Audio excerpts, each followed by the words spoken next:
कौने ग्रहना बाबय भोरही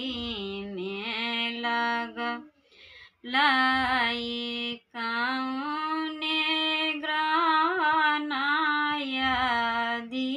रातय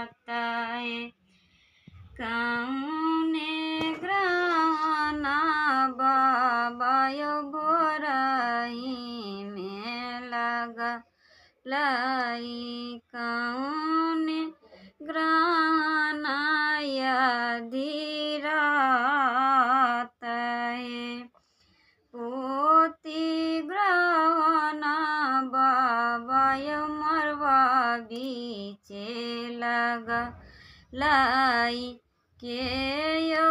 करेला कन्यादान हे पोती ग्रहना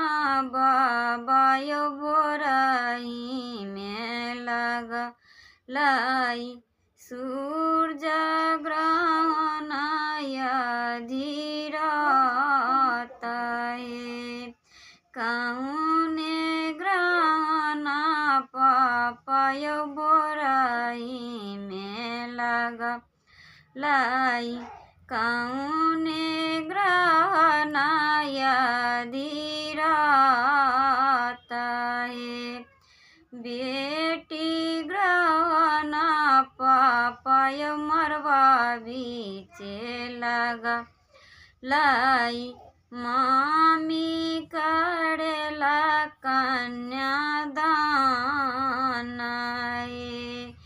बहिनी ग्रहना भैया भोरही में लाई